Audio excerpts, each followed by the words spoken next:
Juntos novamente, continuamos a leitura do livro Reportagens de Além Túmulo, Humberto de Campos, psicografia de Chico Xavier.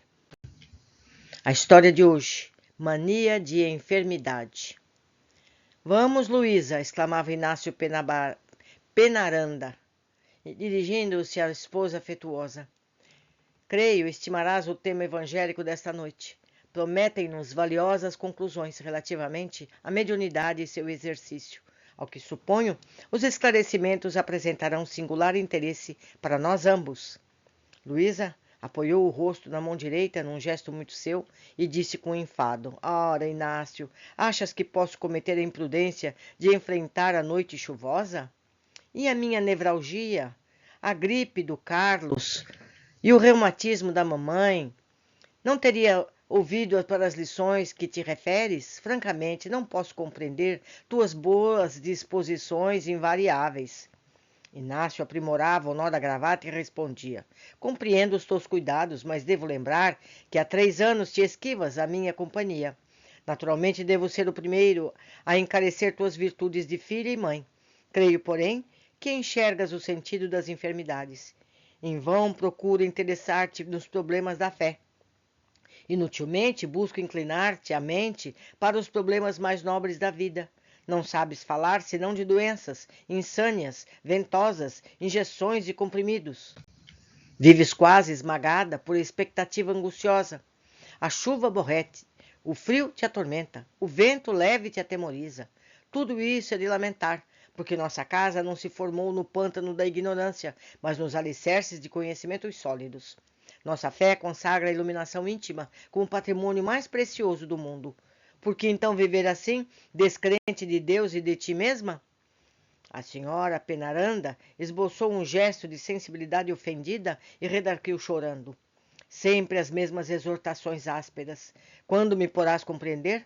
Sabe Deus as minhas lutas, meus esforços para reaver a saúde perdida. Certamente Deus não te desconhece nossos trabalhos, mas também não poderia aplaudir nossas inquietações injustificadas. Dona Luísa cravou os olhos no companheiro, extremamente excitada, e bradou: Céus, que infelicidade a minha! Que mágoa irremediável! Estou só, ninguém me compreende. Valha-me nosso Senhor Jesus Cristo! Após dirigir um olhar de piedade, o marido despedia-se. Não precisa aumentar a lamentação. Até logo. A companheira torcia as mãos desconsolada. Todavia, escoados alguns minutos, correu à porta de saída a gritar: Inácio! Inácio! Ele voltou a indagar os motivos do chamamento. A capa, explicava a dona da casa ansiosamente. Esqueceste a capa. Lembra-te de que me sinto aniquilada. Não querias também arruinar a tua saúde. Inácio, resignado, vestiu o capote impermeável e saiu calmamente. Aquela mania da senhora Penaranda, contudo, era muito velha. Dona Luísa não enxergava senão miasmas, pestilências por todos os lados. Embora as dores que cultivava grande parte do dia, era por ela empregada para esfregar metodicamente o assoalho, receosa do acúmulo de pó. Nunca permitia que o filho se levantasse da cama antes que o sol inundasse as dependências da casa. Trazia a velha mãe, quase totalmente enfaixada num quarto escuro, rodeada de ungüentos e caixas de injeções, e para si mesma descobria diariamente as mais extravagantes sintomas. Referia-se a dores nos braços, nas pernas, no rosto, dizia-se vítima de todos os sofrimentos físicos. A imaginação enfermiça engendrava moléstias nas mais ínfimas sensações. Nas resistências do Penaranda, nos fins do mês, as contas da farmácia superavam todas as demais despesas reunidas. Debalde, o marido lhe oferecia as luzes do espiritismo cristão, ansioso por modificar-lhe as disposições mentais. Dona Luísa furtava-se às observações mais sérias e não sabia viver senão entre sustos, pavores e preocupações. Raro o dia em que, ao voltar dos serviços habituais, o companheiro não a encontrava afogada em grosso costume de lã, hermeticamente encafuada na alcova, a lamentar o vento, a umidade ou a nuvem. De quando em quando, valia-se Inácio de oportunidades da conversação comum, tentando incutir ideias novas no espírito da companheira, de modo a criar-lhe ambiente diverso. A teimosa senhora não se resignava em omitir comentários a doenças de toda sorte. Quando a situação doméstica se tornou mais grave, o chefe da família não conteve, intimou a esposa a ocupar-se de assuntos mais elevados, compelido a examinar nobres problemas espirituais ao ouvir preleções evangélicas em sua companhia. Dona Luísa atendeu, porém, constrangidamente, a queixar-se amargurada. No curso das reuniões a que compareceu, forçada pelo marido, causava compaixão a quantos lhe ouviam a palavra lamentosa. A infeliz criatura não andava, arrastava-se. Suas considerações sobre a vida eram acompanhadas de suspiros comovedores, como sua palestra não devesse passar de gemidos longos. Não ouvia as dissertações construtivas, nem participava das orações do ambiente geral.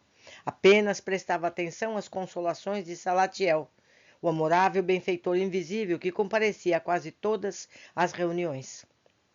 A maneira de criança viciada a receber carinhos, cheia de noção exclusivista, Dona Luísa agarrava-se às expressões de conforto, completamente alheia aos apelos de ordem espiritual.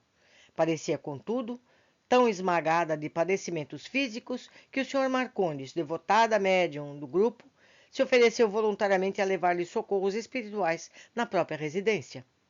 A família Penaranda aceitou, sumamente reconhecida, enquanto Inácio examinava as possibilidades da renovação mental da esposa, antegozava a Dona Luísa um momento em que pudesse conversar com o espírito Salatiel, quase a sós, para comentar as enfermidades numerosas que lhe invadiam o corpo e lhe assaltavam o lar.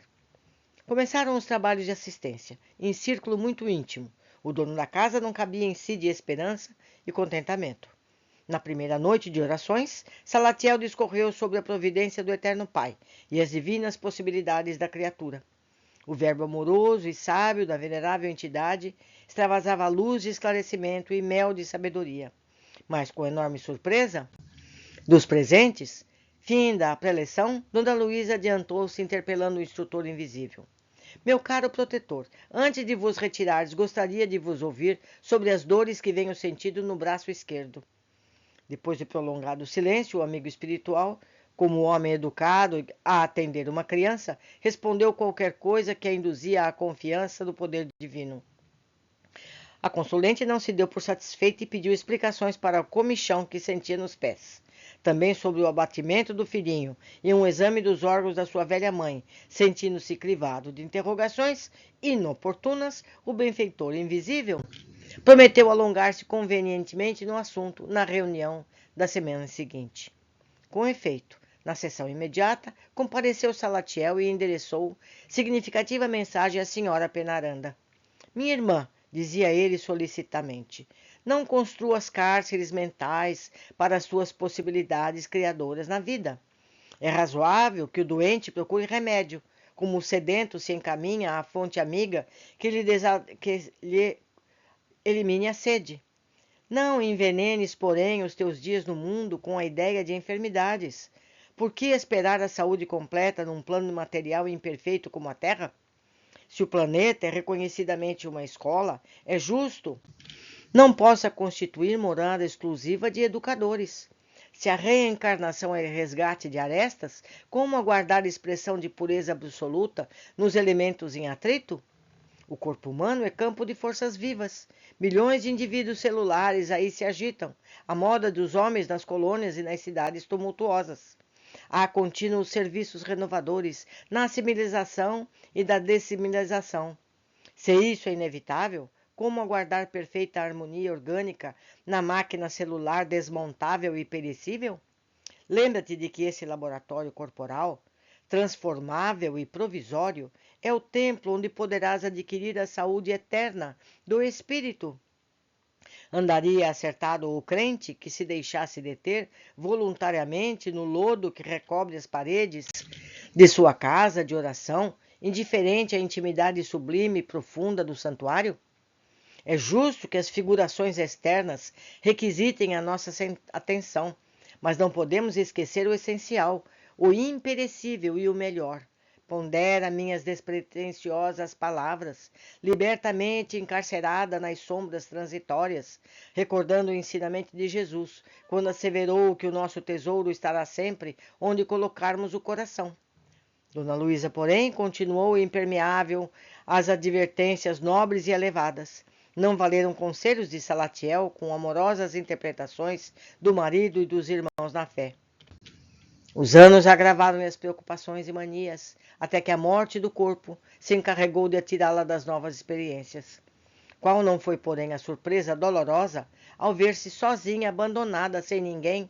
Guardava a nítida convicção de haver transporto o limiar do sepulcro, mas continuava prostrada, experimentando vertigem, dores, comichões. Tomada de pavor, observava os pés, as mãos, singularmente inchados, a epiderme manchada de notas gangrenosas nos derradeiros dias na terra. Orava, contudo, suas orações pareciam sem eco espiritual. Quanto tempo durou esse martírio? Luísa Pararanda não poderia responder. Chegou, no entanto, o dia em que pôde lobrigar o vulto de Salatiel, depois de muitas lágrimas. Oh, venerável amigo! Exclamou a desencarnada, agarrando-lhe as mãos. Por que semelhantes sofrimentos? Não é certo que deixei a experiência terrestre? Não ouvi muitas vezes que a morte é a libertação? Enquanto o generoso emissário a contemplava, compadecido, a infeliz continuava. Onde a justiça de Deus que eu esperava? Nunca fui má para os outros. A esta altura, o benfeitor espiritual tomou a palavra e esclareceu. Sim, Luísa, nunca foste má para os outros, mas foste cruel contigo mesma.